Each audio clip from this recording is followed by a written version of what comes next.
พอเลยอ่ะประหุมโอเคโอเคกอดรถผู้สาวนี่คือสิบ่ได้กอดเลยกอดที่ประหุมนี่แหละได้โอ้ให้พันลอยนอนอยู่นี่ทุกคนกลางมุ้งให้เพิ่นนอนนะเฮ้ยฮะโอเคอยู่เป็นจังไดเอาบ่ผ้าห่มเอาฮะเอาเลยเมานะโอ้มันจึงได้พันโอ้ได้พันกับพันเนี่ยพันว่ากอดผู้เสียผู้สาวโอ้ยยื้อเอายื้อโอ้ยอ้าวอยู่บ่น้ำนี่เว้ยยื้อเอานะอยากไปเลยนุ่นนิวต้องอาบน้ำแม่นบ่หมุนอันที่มอนอยู่มอนี่ก็ได้โอ้อุตส่าห์ก่อนอุตส่าห์ก่อน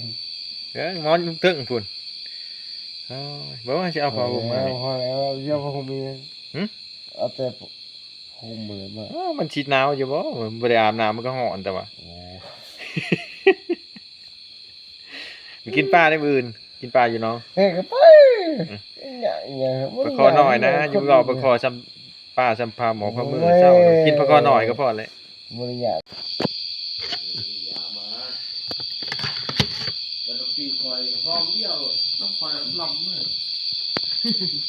น้ำกินอยู่นี่เด้อไปกินรถอาบก็ได้เอาเข้าไปนอนได้ป่ะนี่อยู่นี่แล้วสิเข้าไปนอนอยู่ไหนวะนี่น้ำมันเด้อเขาจะเอาไว้ข้างๆเด้อน้ำเด้ออีครับน้ำเอาน้ำกินเอาไว้นี้ใช่เก็บไว้นี้กระติกอยู่นี้ไว้นี้กับทักทายสวัสดีเลยสวัสดีมาสุขทุกคนพบกับข้าพเจ้าเราสองปากสนานะกับบรรยากาศตอนช่วยในจะน้อยประมาณเป็น9 โมงอะไรทุกคน9 โมงบรรยากาศยังท่านเดี๋ยวออกไปหน้าเถื่อ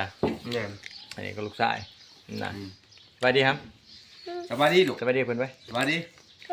สวัสดีโอ้FC หน่อยอย่าเกินกล่อง FC หน่อยทุกคนครับสวัสดีคือเก่าแหละแต่ว่าบ่ได้เมื่อคือเก่าแต่ว่าทุกคน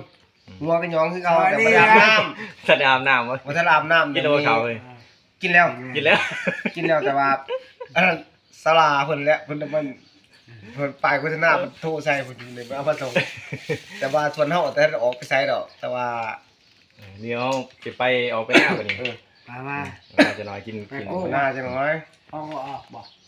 หมูป่านี่แหละบุรีมาขายโอ้นี่ก็ได้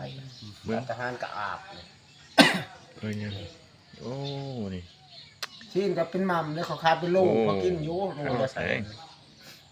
นางหมูป่าทุกคนเด้ใช่1,100นี่นางหมูป่าเกี่ยวเขาแล้ววันเวลามันตายเลยเพราะเขาว่าท่านได้ในปีนี้ได้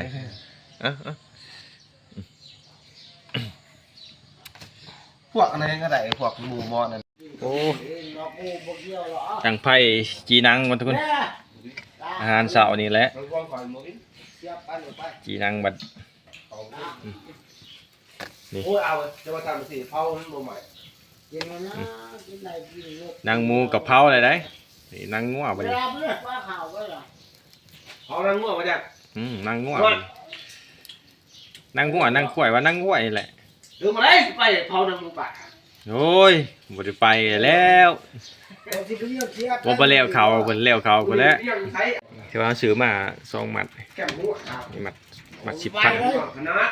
แล้วก็มัดนึงโอ้ยได้จักโตเลยเห็นนั่นน่ะฮะจะไปเว้าขี้โม้ใส่พ่อเฒ่าว่าต้องไปกับข่อยอ้าวต้องไปกับข่อยใช่คือก็เว้าแล้วต้องได้แน่นอนเห็นได้บ่เพราะบ่ให้เจ้าผิดหวังบ่ให้นึงเขาเห็นบ่ไปนำกันปีน่ะเห็นบ่ให้ทั่วนี่ชุดเจ้ามาลงเห็นบ่มันยิ่งยังไงบ่มันยิ่งยังไงช่วงไปกับคุณเสียนะมาดาวผมดาวได้ปลาพาตัวนึงแต่ว่ายังอีกปลาพาครบดีกว่าแต่จะน้อยออกมัดเขาจะน้อยประมาณแก้มตัวนี้แล้วก็จังว่าให้มันแดดจนมันสิเด็ดน้ำหมอกเด้มันสิมัดมัดอะไรจึงไปพุ่นบัดนี้ไปลงน้องเจ้าแล้วบัดนี้ป่าสัมพีว่าโอ้ปลาร้ายได้ให้เอานั่งก่อนกินข้าวกินน้ำก่อน2 3 4 5 โต๊ะ3 4 โต๊ะได้ก็ได้ไปเผาเนี่ยมันก็โหดเขามันเส้นหน่อยเลยทุกคนเส้นเราฟันได้นี่ได้โอ้เบิ่ง1 2 3 4 5 6 7 8 9เซนซ้ำ10,000ได้แต่9เซน โอ้ลูกหลานเขาชื่อก็เอา นี่เจ้าคือเฒ่าเป็น มียานุ่มมาจาก ยาหนุ่มเอ้าจักไรเดือดที่ว่าเนี่ยก็พอแล้วเฮาปีแต่คอยมาอยู่ซ้ำเก่า จักปีอะไรทีนี้อายุ โอ้ โอ้ย ซ้ำเก่าเรานะ ยาวายากาคันเราแล้ว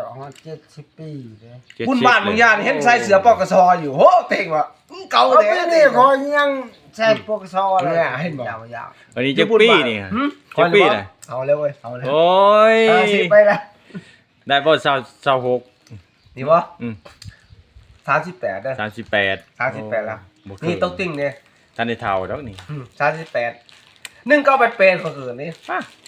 1988 หน้าตายังไปกลัวเด้นี่ไปกลัวนาบ่าวนาบ่าวยังหนุ่มกว่าเด้นี่เฮ้เบิ่งได้มั้ย เฮ้อ้าวนี่คอยเห็นมาหลายปีแล้วแต่คอยมาอยู่นี่จังเก่าเรานี่มาถามว่าเราจิมีหยังของดีบ่ว่าถามเอามาให้ร้านกินเด้ฮะโอ้โกนี่บ่ได้มาย่องนะ กับบักเท้า เห็นบ่นี่บ่แต่คอยได้ ว่า นี่ ก็ก่อนเลยเวลาคอยได้60โอ้ลูกพระเจ้าได้60คอย มาหมู่บ้านนี่ นี่ บ่แม่นเฮาได้ดอกแต่ว่าเอามา มาว่า ระเบาเรา ได้กันแล้ว แล้วก็หนัง หนังตัวนี้ เก็บตอนเช้า ชาวบ้านถามว่าทุกคนหน้ามันต้องช่วยดอกแต่ เกี่ยว ว่า เขา มัน แล้ว ไม่ นะ ใส่ดอก จังว่ากันใหม่ตอนนี้ก็แก่ก่อนทุกคนดิ เดี๋ยวอ๋อมันชิบกระตุกนั่นเดียวรู้บ่ เบิดไปกัน ดิ 3เลยได้เบิดนี่3ป่อง โอ้ขบวนเอาดิกิน ยังอีก3จะน้อยเฮาสิไปอันนั้น ไปช่วยเขาเด้อตัดเขา แล้วนี่ก็สิครับตัดเขาแล้วก็สิมัดเขาแล้วก็เพราะว่าให้มันเสด็จน้ำก่อน ลงป้าใช่ไหม ป้า ลงป้า โอ้ยป้าบ่มีกินเป็ดไป คนนี้ เชื่อลูกบ่ต้องว่าคันว่ามีอยู่น้องเราเฮ็ดเรียบร้อย เชื่อแล้ว คันมักก็นี่แหละ เออ มีแต่ว่า ได้เบิด ทักแล้วนะเอาเลย นางน้ำด้วยนี่ฮะ เพิ่นได้หลายเอามากินเพาะจะปั่นมากินเองเด้อ โอ้ยเป็ดมันตายโตอยู่แล้ว จะได้สิไปลงน้องบ่ ลงน้องนั่นน่ะ ลงน้องนี่บ่ป่า แม่ ลงน้องนี่คันบ่มีปลาในน้องนี่กินเป็ด เป็นเป็ด เรามันใจ ถ้าบ่มีเป็ดเนี่ยข้อค้ำประกันเลย ป้าเห็นยายจำได้ป่าการบ่า โอ้จับเกือบลูก จำก็ เนี่ยมันสภาพมันต้องนั่นเลย ก็ยันปลาตัวเดียวตัวนี้ตัวเดียวจำนี่ครับจ๊ะ โอ้ยปลาทองสามทงปลาที่โห โอ้ปลาจิโฮ ขอยานมองจะทำนี่อย่าไปใกล้กันได้ โอ้ ดีได้เอาทุกพี่ ก็ยังวิทย์เอามองเอาเนี่ยป้าเจ้า คือว่าแท้มอปลาใหญ่จะถึงมองหน่อยนะตัวนี้มันมีตำรามันอยู่ ไม่ก็มาอยู่แม่นมาเชื่อป่ะตำรามันมีอยู่ ทำไปเลยไปเลยป้าเลยกินเป็ด กินเป็ดกินไก่พ่อไม่นะ ยาไปยากระลามเลย โอ้ยตีว่าร้านว่ะ มีแผนจำห้องเนาะ โอ้ยนี่ร้อยเลย ไปไป เป็ดก็มีไก่ก็มีได้ร้านไหนได้ เบิดจักป่องเลยเมื่อกี้มาเบิดลายเดี๋ยวนี้ เบิดไลค์กะคือเก่าแหละคือเก่าแล้วเบิดไลค์กวดก็คือเก่าติดใจก็คือเก่า วันนี้เป็นลักกินผู้เดียวคือเมากว่าหมู่นี่ฮะ เนี่ยบางคนว่าจิตใจแบบกินแล้วก็ไล่ป่องกะใจคือเก่าพวกน้ำเขาคือเก่า นี่เบิดลายป่อง1 2 3นี่ นี่ป่ะ 4เดี๋ยวลักกินผู้เดียวเบิดลายก่อนฮะ เบิดไล่ป่องกะห่วงน้ำเขาลมคือ เจ้า เก่า เป็นคนเดียวนะจะป้าเราไม่ บ่ดีว่าพายุไปลักกิน ไม่เก่า บ่หยอกแล้วจะเจอ อยู่ลักกินเหล้าเดียวโหมีแต่ข้าขี่โค้งเดินเด้อ มานำกันทุกคน ติดตาม วันนี้มานำกันแล้ววันนี้โอ้ตายแล้ว ไปหน้าคอยเด้อวันนี้เด้อ กินปลาเนาะ ไป เจ้าน้ำเบาไปนำ ปลากระเป็ด เป็ด กินเป็ดบ่เลือดแป้งบ่เลือดอะไร ยังเลยนี่ยังนี่ เงินเขานะ ไอ้เบิ้งยังแม่นบ่ 3-4เซียน แม่นฮอย่าบ่ คอยนางลบเก่าเขาว่าออก นักรบเก่าโอ้ เนี่ยเดี๋ยวมึงจะไปเสียน โอ้ รอย่านะ ได้เลย แสนพุ่น เป็นบ่ คนรุ่น ข้าว เก่า พ่อละ นี่ พัน บ่ต้องใส่กระเป๋าเงินทุกคนนี่แหละ ตึงแน่นะตึงแน่ แต่ว่ายานี่ ตึงแน่ เอ้า ก็เลยหัวก็ เขายังลบเด้ ได้เลย เชื่องวันในไซกะคือเก่าเลยเฮา เอ้า ให้เอา ตัวกำลังก็ลาวเขาไว้งอคน ได้เลยเงินนี่ก็ได้นี่เงินนี่ อามาเงินไหนซื้อเหล้ากิน โอ้ยกูซื้อดอกบ้านนี่ได้ไปซื้อกินเหล้า เก็บไปยัง เออ ร้านก็บ่เห็นซื้อให้กินขนม โอ้ย มื้อนี้วันเสาร์เด้ตลาดตะว่า ผิดเลยจะตายไปเก็บหุ่นแหละ ซื้อให้ลูกให้หลานกินเดี๋ยวไปจังเอามาเบิ่งหนังเข้มมันหนังเข้มแก้มเราเนี่ย จะได้นี่4แสนอยู่นี่บ่ สิเดือน มีแต่ห่อยาเนี่ยบ่มีนะสิได้มีได้ มาสิเดือนเลย นี่ นะใช่สิมีนะ นี่ เดี๋ยวไปนี่ลูกหลาน นี่เห็นบ่ลงแล้วนี่ สิเดือนนี่มีตา ได้สิมีแล้วบ่เห็นนะ จะสิเดือน เห็นแต่ห่อยาเนี่ย โอ้ยนี่ตาจะลงหมด ใช่ใช่เบิ่ง ย่างมาเสียจะบ่าว ใช่เปิดเบิ่งหั่น ว้าวเจ้าเนาะ โอ้บ่น้อย เจ้าคือพระพันกันแหละ ก็ลำพันโอเคว่ายอกได้ชื่อเด้อยังอะไรกับทงยาเป็นจะไดเลย มันแก่ แก่ยั ยัง เลยนะ โอ้ย นั่นแหละอ้าวคันมันเมาแล้วมันแก่ยาก ใช่แหละเบิดตัว ของโบราณมันแก่ยากเงินจะว่าเห็นว่าทง แต่ ยา ก็ได้สิให้น้ำได้นี่ก็เบิ่งอยู่ ต้องให้ดอกคนอันนี้บ่ได้เท่าง่ายเห็นแล้วแต่ความมันอยู่ในมัน เฮ้ โย ย นบ่ สิพยานบอกว่าเต้านี่มันดินทำไรครับอ้าวนี่ บ่ได้เท่าน่าเห็นบ่ เห็นบ่เขาว่าแล้ว ขนาดนี้เด้อนี่ ยังอีกทีนี่ป้ายมันซื้อได้นี่ป้ายมันซื้อได้นี่ ตัวตึงนี่ นี่ต้องว่าบ้าบ่ตุก ตัวตึงอยู่ธนาคารบ่เด้ ตัวตึง พาวจะได้อยู่ธนาคาร อยู่หัวมันเนาะอยู่หัวมันเนาะ กระดามนี่เราอยากสิเซน อยู่หัวมันเนาะตัวตึงมัน โอ้ รุ่นเก่านะ ต้องตู้เงิน กลางว่าต้องโตบ่ โอ้ยสิไปซ้อยัง มาเอาก็เชื่อเจ้าแหละพอจับมือเนี่ยมา เจ้าสิว่าอ้าวเจอไม่ได้ บ่ได้ทันแล้วเว้าพอเห็นว่าแต่เจ้าว่าเจ้าทันได้เฒ่านั่นคือพอเห็นเจ้าเลยอ่ะ เริ่มจับมือเลยเด้อบัดนี้ แต่ไปมันยอมแล้ว เอ้า เจ้าไปซ้อ ขอยอมเขาล่าอ่อนนี่ยอมโอ้เบิ่งว่าสิครับมันมีเท่าไหร่เนี่ยไปมา 3ตู้ มาแล้ว ตามตัว นะ บ่ แล้วจะได้เงิน มีเท่าไหร่ มาเรือแล้ว ไอ้เบิ่งเอาเงินหนึง 300,000 200,000 300,000น่ะ 300,000 300,000กีบนี่ 300,000 1,000กีบโอ้ 300,000ก็มากีบ กิ บ่ นบ่นี่ นี่แหละคนเฮารักษาไว้ทุกคนแต่ว่าความอนุรักษ์บางคนบ่ฮู้เด้บางคนให้ร้านเด้เก็บต้นให้บ่ได้ ใส่ไปตู้ซ้อ ลูกร้านก็จะก็ฮู้คือกันเนาะว่าก็สิว่าจะพักอธิบายนี่แหละคนเอาประหยัดประหยัดนะทุกคนแต่ว่า กินจัง ประหยัดดี เจ้า แต่ว่าในคนข้างหน้าเนี่ย กินจังมีนี่ 300,000กับ1,000กีบ เงินฝากธนาคารนี่เท่าไหร่เงินฝากธนาคารนี่ บ่มี บ่มีบ่ เฮ้ยบ่บอกว่าบ่บอกว่า บ่จะบ่บอกนะก็เบิ่งจักว่า100ป้ายละ นี่มี เฟซทุก นี่ป้ายมันนั้นนี่ป้ายกินเหล้า เออ เคยฮู้แล้วป้ายกินเหล้า อืม กินเป็ดตู้แล้วซ้อยัง เอ้ยพอเชื่อแล้วคนรุ่นเก่า อ้าวแม่นเอ้า เก่งมวยเก่งกูขอมันมีบันไดนะมัน เก็บเมียนได้เก็บได้เงินนั่นเก็บแล้วบ่ เก็บแล้ว เก็บไว้ได้พอแล้วจำนั้น เก็บไปก็แวะ โอ้สโลเลย ลา จำสิกินเป็นบ่ กินเลย เออ นะ นะ เพิ่น300,000กับเปทิไป ไปเอามา ไปลงเอาเงินจีนนี่ กิน บ่ บ่กินบ่ โอ้ย อืม โอ้ย จงบ่ พี่เจ้ามีมุดมาให้ไปหัวคะแนนนั้น ฮะ ขันมุ่นนั่นบ่บ้านลาวนี่พระเฒ่าจะอะไรมีมุ่นกว่า ไป ค่อยนี่ ก็มีกินบ่เนี่ยหัวจีน เขากินได้ กินได้ก็ พวกกระลำงัวจีนนี่ไปใช้กับพระเฒ่าเจ้านี่บ่อยู่หรอก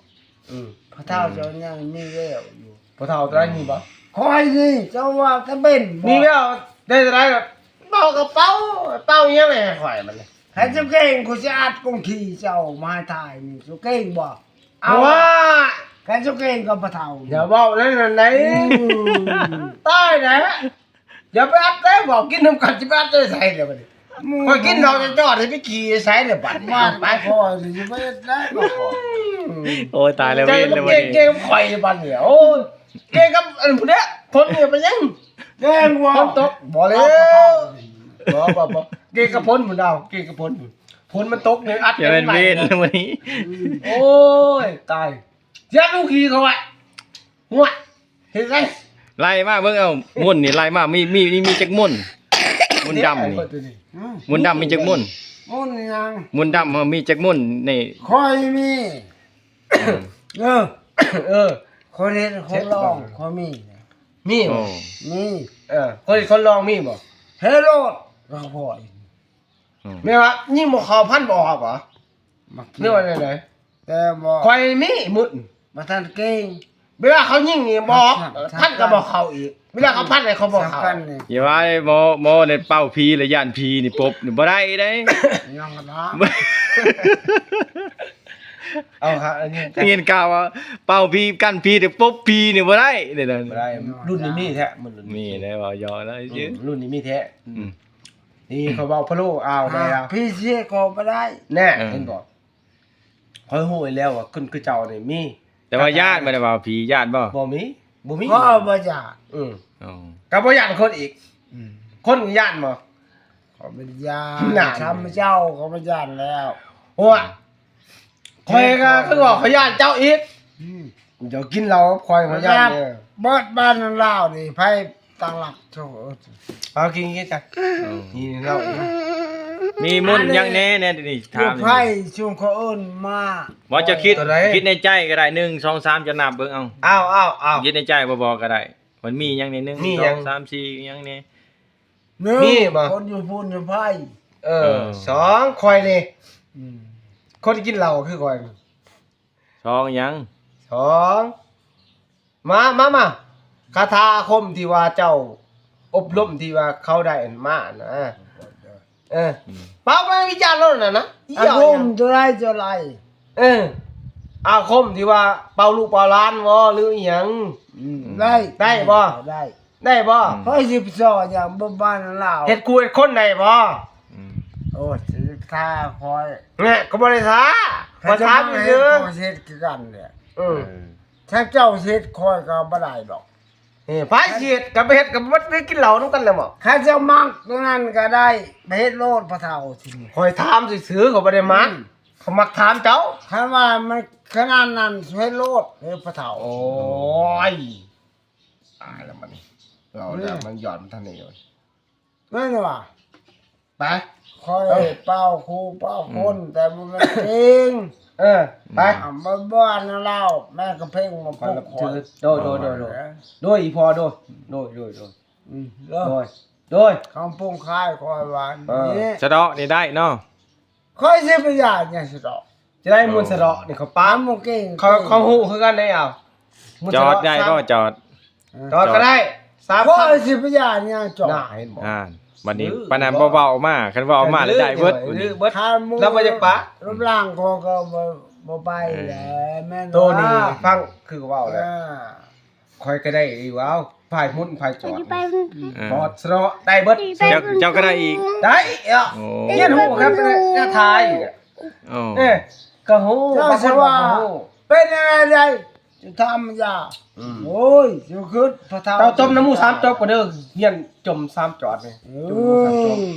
อ 1มานี่อัดเดือด2มานี่ก็กระทา เจ้า เด็กน้อย ทำ ให้เขายังได้ จะเก่งไหมมาตัดมา เออ เจ้าเสียกัน ผ่านละมู ใครสิกล้าตัด ถ้าลอยก็บี้ได้นี่ มาโลด ประหลาดได้เหมือนนี่ว่ามีแต่ผู้มีคอ ตัด นี่ ข้อมือนี่มาเจ้า มี มี มนต์ดำบ่ได้นี่ เจ้าก็คอย บ่ได้บ่ เจ้าจะไปเฮ็ดกับ เขาเฮ็ดบ่ได้ เจ้า คันว่าคาถานี่เด็กน้อยให้ก็คืนบ่แต่บัดนี้มีผู้ใดว่าคล้ายๆว่าตัวนี้เรื่องสิว่าพังปึ๊บเด็กน้อยให้ก็คืนแล้วก็มีหยังคือก็ว่าเมื่อกี้นี่มันก็เฮ็ดได้เบิดได้ มันได้ยังได้มันมีคนอื่นสอน เจ้า ข้อยเรียน ว่า ก็ถามเจ้านี่นะ ว่า เจ้ามีรู้เรื่องจะคนในบ้าน บ่มีเฮาเฮียนฮู้เองเด้เฮาเฮียนฮู้เองเด้เอา ว่าฝรั่งมีเรื่องจะคน ตัวนี้บ่ฮู้แต่ว่าเดี๋ยวเจ้าสินับถือ แน่ คือเจ้านี่เขานับถือเจ้าก็นับถือ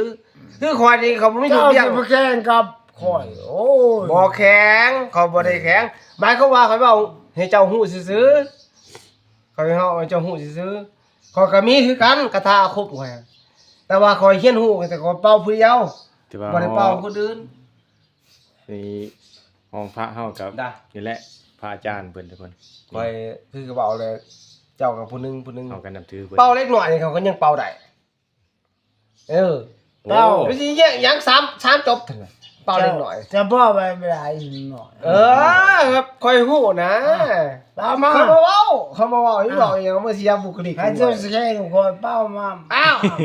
คอยหู้นี่นะ เออเป้าโลด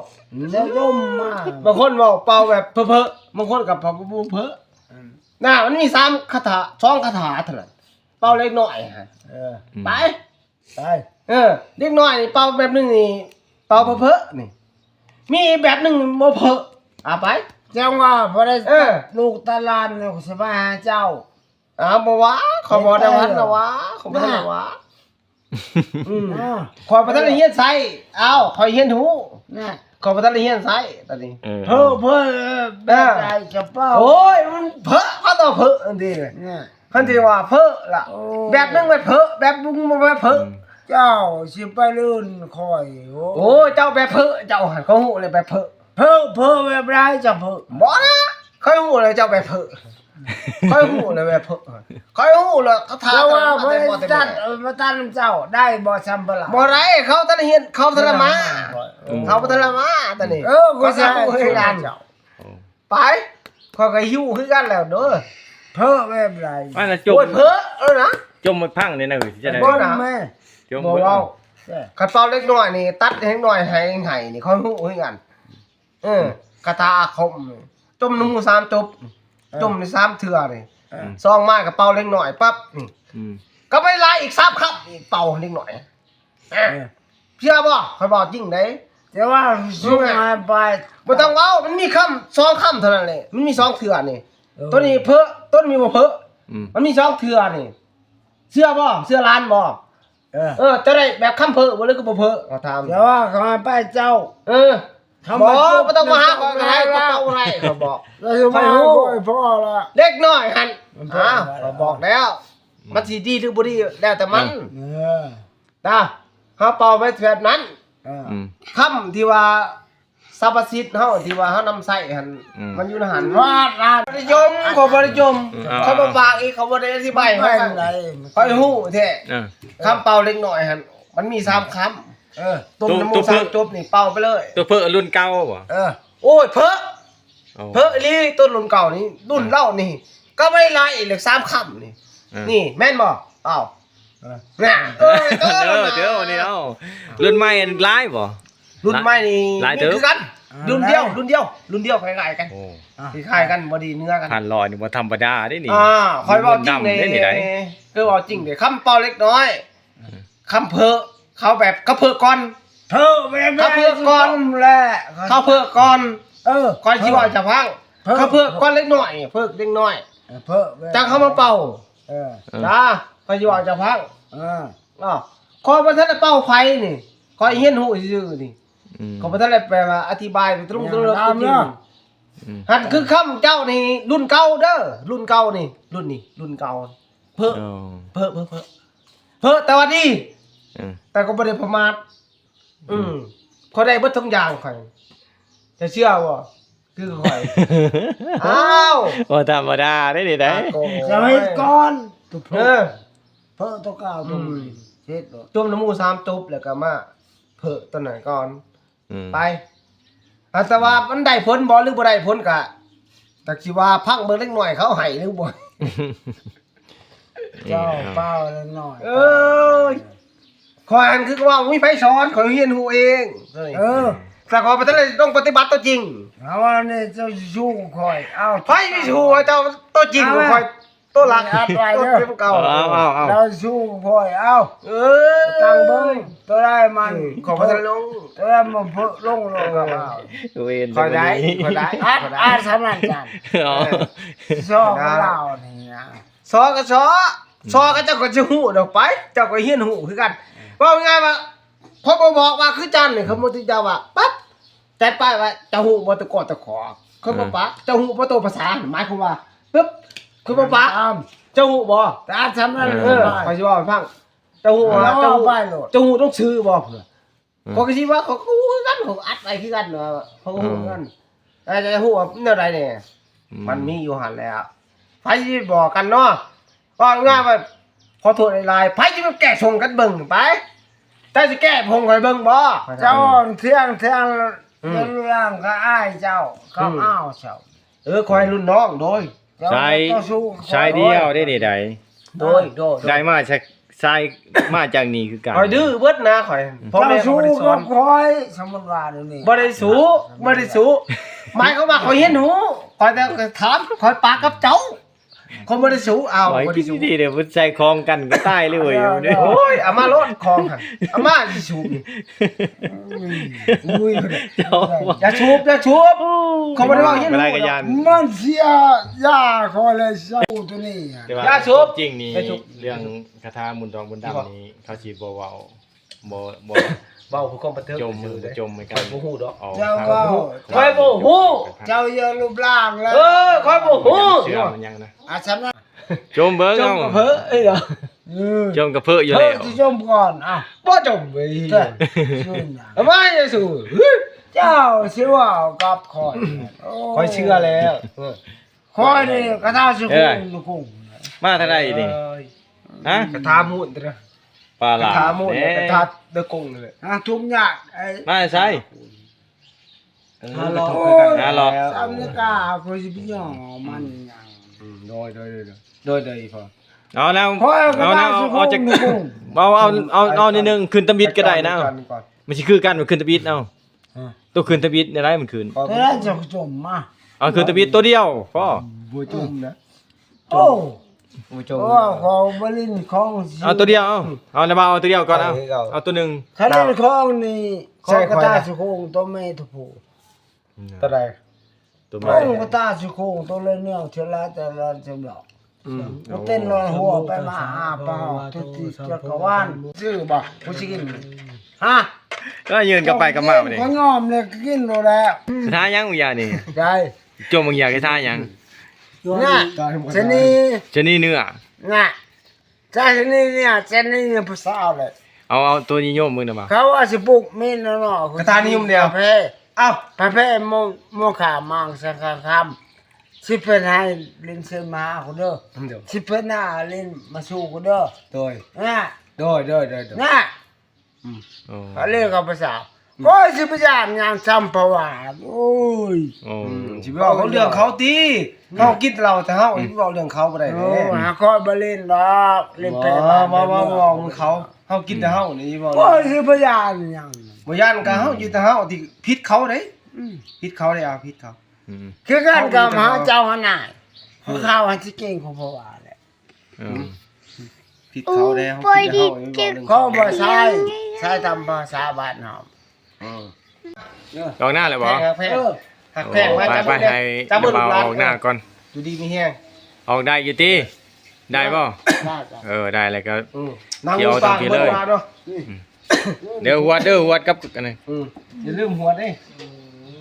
ไป ถือเลยหัวซัดเองว่า 70 ปีได้ทุกคนทางกายยังแข็งแรงเติบเดี๋ยวทุกคนเดี๋ยวเบิ่งคันหล่อตัดเขากันนะว่าวันนี้ตัดอย่างเดียววันนี้คนจะโบกินเหล้าทุกคนเห็นว่าพอแล้วกับเราตัวเมามาว่านี่เลยหลายเรือนะมันเป็นการที่ตัดเขาคันหล่อไปตัดนี่นะครับคันร้อยทุกคนเดี๋ยวนั่งอยู่เตียงอันนี้คันร้อยแล้วอันนี้เนี่ยนี่แมนทุกคน1 2 3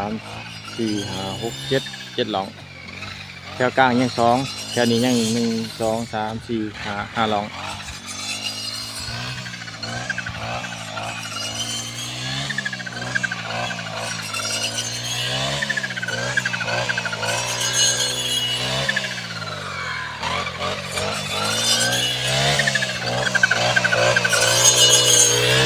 ไปเลยเอาบ่เนี่ยแก่นี่บ่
ก็จะไปยังมีแห้งเบิ่นปานใดเบิดแห้งแล้วบ่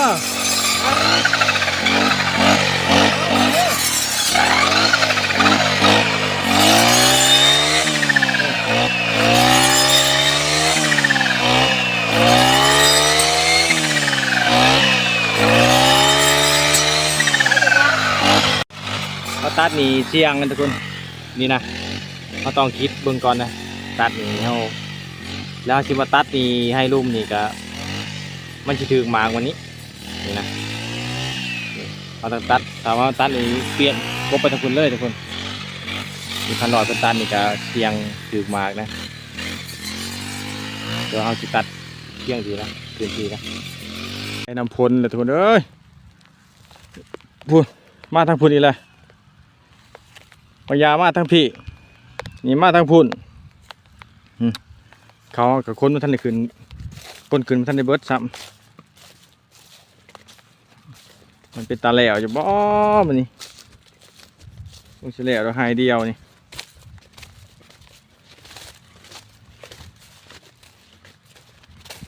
เอาเหยียบพี่ใหญ่เอ้ยมาถ้าพุ่นย่างที่โซนตัวนี้เถอะ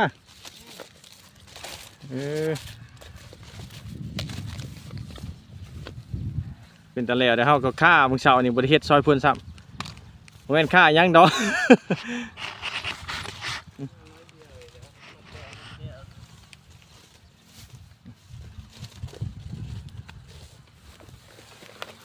คนเขาคนครับตัวมัดแล้วนี่แหละเอาตัวมัดแล้วก่อน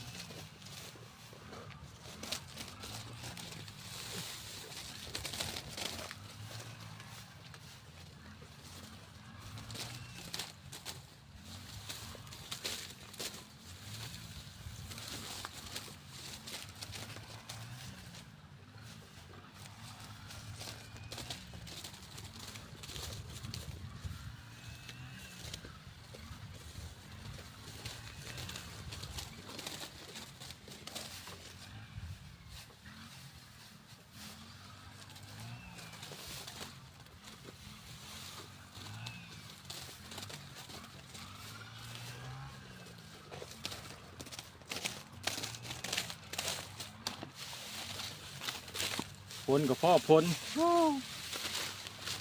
ผัก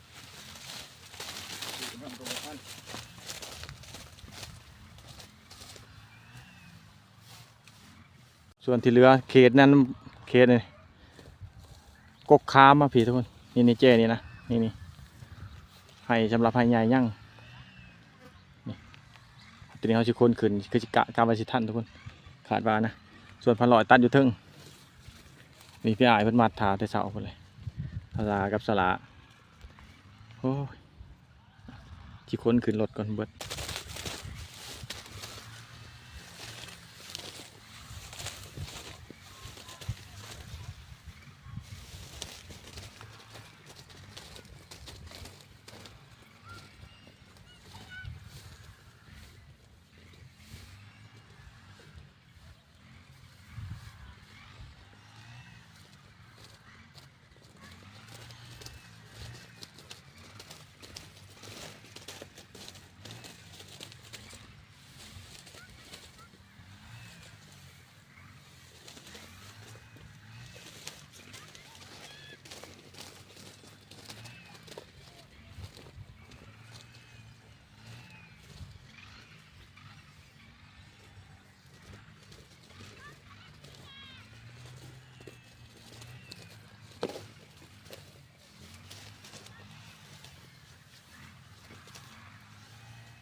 ใช่ละ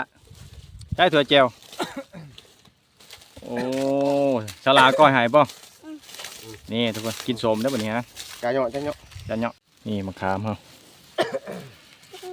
ถั่วเจียวเฮาอู้หูกลางทงหน้าเลยเอาไหมฮาม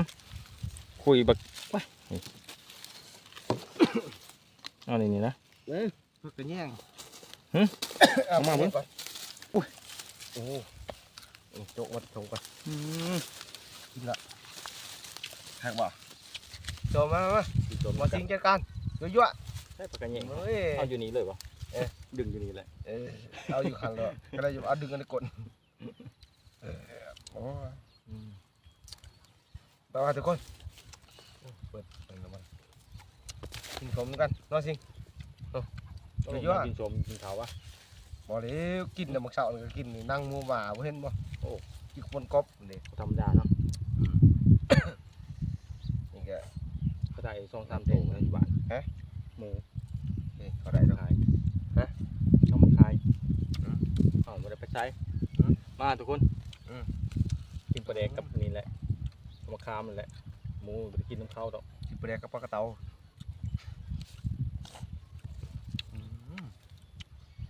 คือคักว่ะ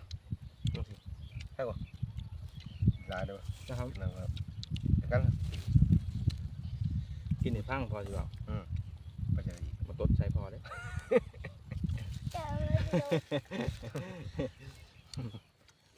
เดี๋ยวแต่เท่าจริงมันสถานการณ์ของมันดิ ไล่เลย อัดหัวลมทุ่มหัวหน้าบ่ได้ ไล่เลยแต่ต่อเลย หัวพอกับลูกที่ได้ ต่อท่าอยู่ยังเลย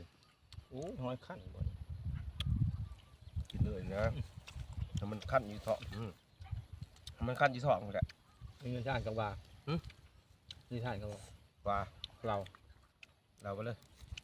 งูป่าเนี่ยบ่ยาก ว่า ถ้ามีเวลาเลยไป เอาห้ำให้มันกิน เนาะ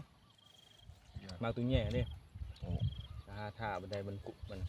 โผล่ใส่บันไดมันดุดหันเขาว่ามันไปดุดเนี่ยมันขั้นมันดุดเขาเช่นตะกดมันก็ตีเอานั่นแหละ ตาย ก็เหาะคือกันว่าวันงาแต่ได้มันมักไตว่ะ ถ่ายเลย เบิ่งสังเกตไปตัดงาตัวนั้นตัดปลายมันเมื่อคนสิไปไปหอดมันไปบ่ได้มันโตนลงเอากระสอบโต้งไว้ตัวนั้น เรียบร้อย ต้มข้าว จบเลยนะโอ้โดนกินเลยนะโอ้ว่าเลยจะกิน อัน ห นี้ อม พวกเวียดพวกกินบริคายมือคายเจี๊ยเอาห่อกันอ้อมได้หรอกอันใดที่อ้อมให้กินจากอ้อมนี่ ไปบ่ผ่านดอกก็หอมซ้ำหอม กับห่อว่าจะว่านั่งดักกับคักโอเค พอไปดังวันนั้นพอซอง ผมจะเอาขวาไปอ้อมเอาบ่ได้เคยอ้อมจักเถื่อมีแต่ลาบกับลาบแบบเด้อเขาเฮ็ดท่านอ้อมแซ่บเด้ออ้อมกับหอกเด้อ แต่เนี่ยพระท่านลามใส่กระบัง ตามกัน จะกินลามเบิ่งออมก็ได้ อ้อมก็ เอาจากบ้าน อ้อมสิบ่ถือผักไปดี ว่าสิไปรอบนี้ให้ยิงมินก็ยิงมินมาแกะ มินก็ว่าสิกินคือก็ว่าบ่ได้กินโหยดอกมินช่วงนี้ละเดือนนี้มันสิออกเดือนสิออกมาหลายอยู่แล้วมินนั่นคล้ายๆว่ามันเป็นเดือนมันเนาะ ครับถ้าเป็นอย่างนั้นพูดดึงเอาแต่นี่แหละเป็นอย่างนั้นต้องล้างมัน มาสิ มันจึงนุ่ม ขอมันใส่ถุงมือมันเดี๋ยวเอาปลาแดกมากก็แห้งแล้วเนาะ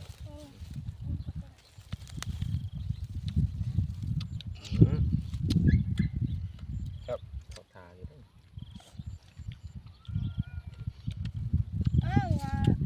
หยาบมันหยาบก็เอาหยาบ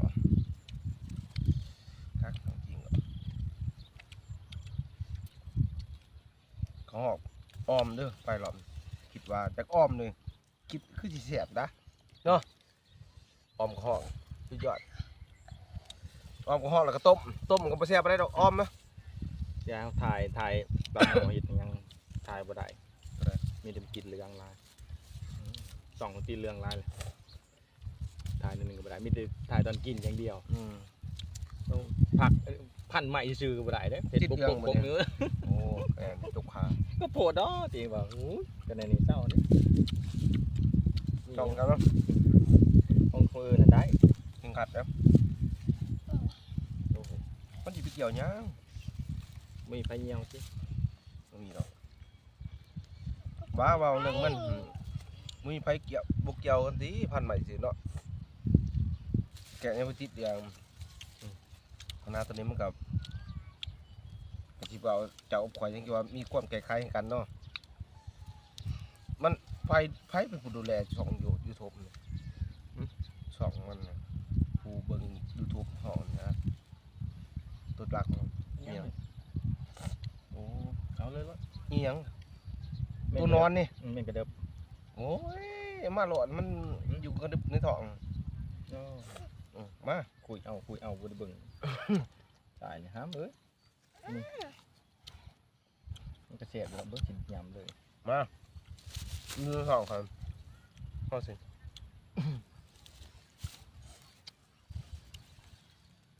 ไปคายอันนั้นไปถ่ายทองวิญญาณนี่จุดใส่บาง โอ้เกือบก็ตายมึงยาน